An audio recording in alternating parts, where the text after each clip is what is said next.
Hello people, here we are at Titan Machine Tool. Today we're going to do a lathe job. We're going to bar feed some 304 stainless steel 1/2-inch round stock. We're going to make some thumb screws. Here's our tooling lineup, but I'll show you what the part looks like first. There we go, that's what it looks like. Little thumb screw, little thumb screws. Did a bunch of them already. Show you what we got. Tool 1, bump. Rough face and turn. Tool 2, finish face and turn. Tool 3, knurl. Tool 4, snap ring groove, which is also a thread relief. Thread. And cutoff. So like I said, we're gonna bar feed these parts. I don't have a bar feeder, but we'll manually bump them. So here's tool 1. Load that guy up. And like I said, we're knurling here today. I'm using this Dorian tool style bump knurl. I got one of these things too. These things are utter crap. They don't work very well. Even this one, even though that's a good one, like quality wise, these style bump knurls, they are not the best for knurling. The pinch knurl style, Brown and Sharp makes one, Warner Swayze makes them. They're better.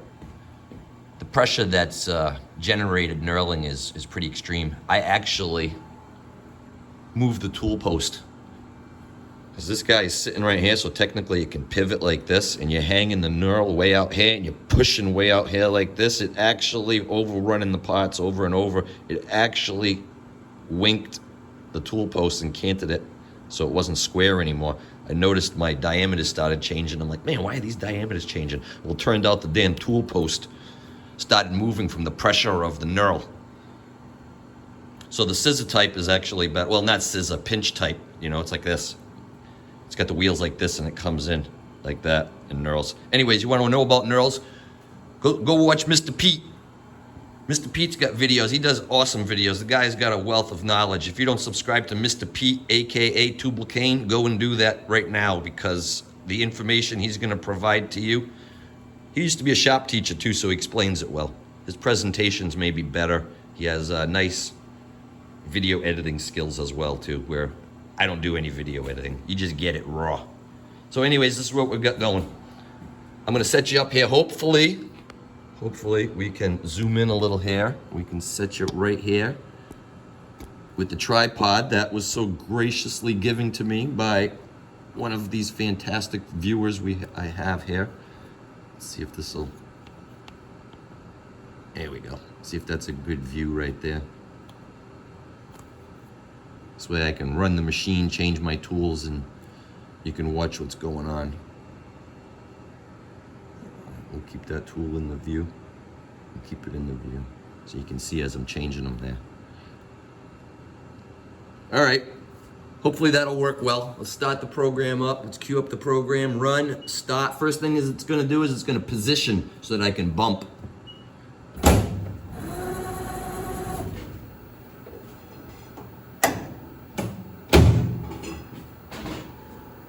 The tool backs away. Put my spray mist on. Get the spray mist going. Spindle on. Start cutting.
So I have this programmed to make its approach, to do all its movements and whatnot, but as it gets close, I hit the pause button and I move it into the track mode. And I actually feed in the cross slide by hand so that I can control the feed and create a dwell when I get to the X diameter that I'm going to. And I can control the speed that it moves in at and allow it, like I said, to dwell, because it's making a lot of pressure. Knurling creates a lot of pressure.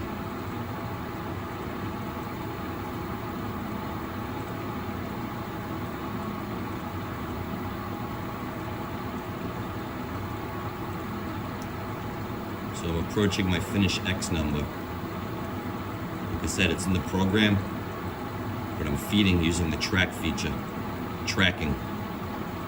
So now I'm at where I want to be on the X. I'm going to let it dwell for a few seconds. Let it displace that material. I am not getting full point diamond knurls with this tool. I just can't generate to a full point. It's just not working. All we need is some gription. So now I back off the tool, I switch back to CNC mode, and I let it continue.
I think it's programmed to take maybe 8 passes and 2 spring passes.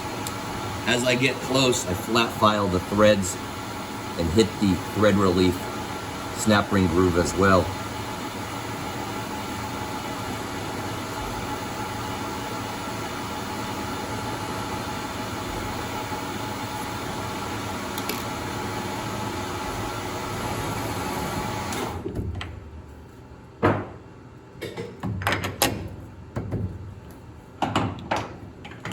Grooving tool goes back in to clean up the thread relief / snap ring groove and deburr the back thread.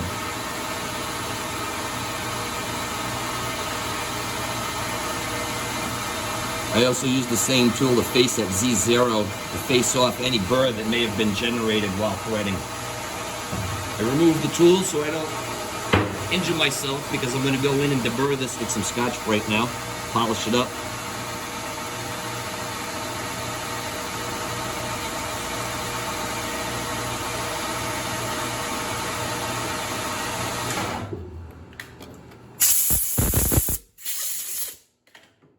Check my thread. My thread gauge. It's good.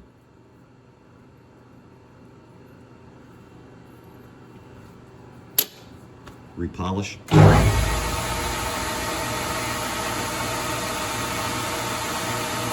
Cut off.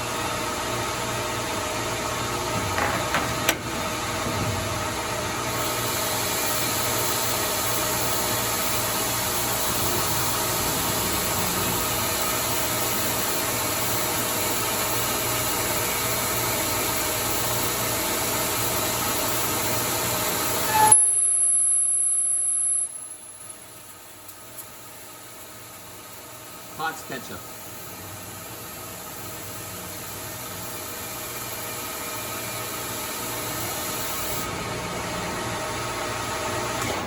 Rinse and repeat.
The rough face and turn insert needs changing. The big hanging burr it left behind.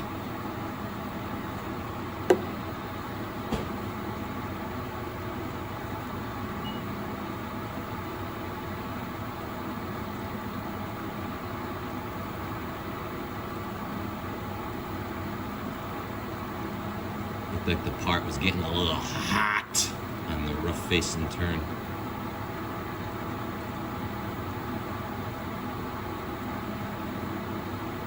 Insert's getting a bit crispy.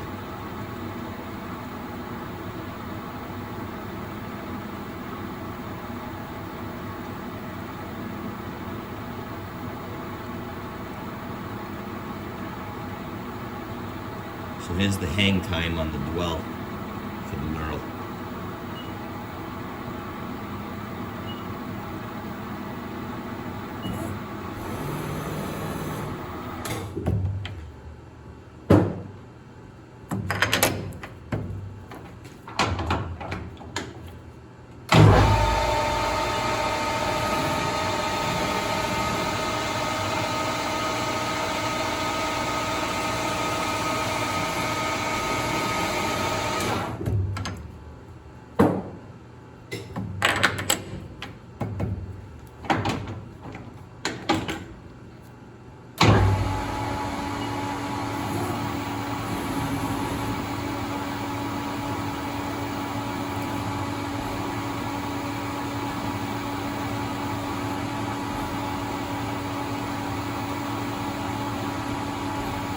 I have to slow down the RPM because the PROTO-TRAK encoder does not like picking up when it's running faster than 425 RPMs. So we just slow it down.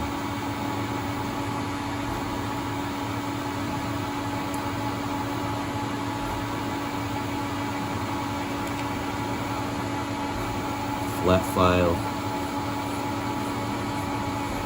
Deburr, subtle deburr in the snap ring groove on the back edge of the thread.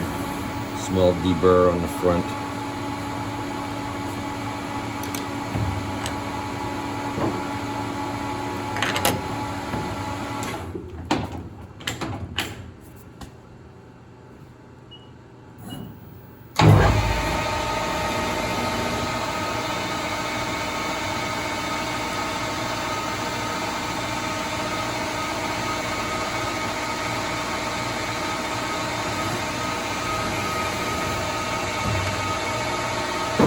Gotta be careful on the polish now because we got some real ugly, nasty burrs right there.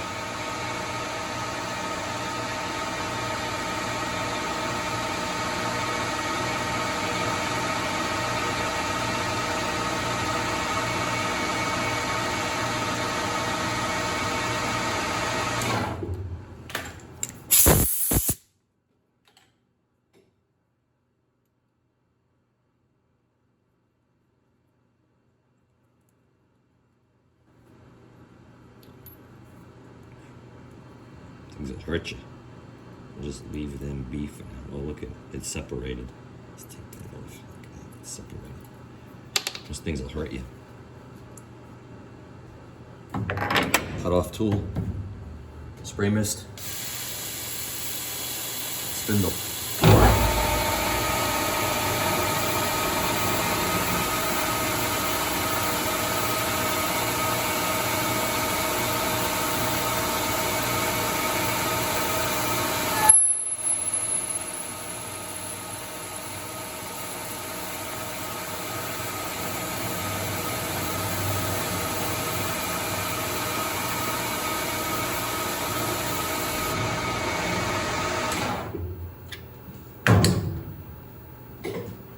All right, so there it is. Rinse and repeat.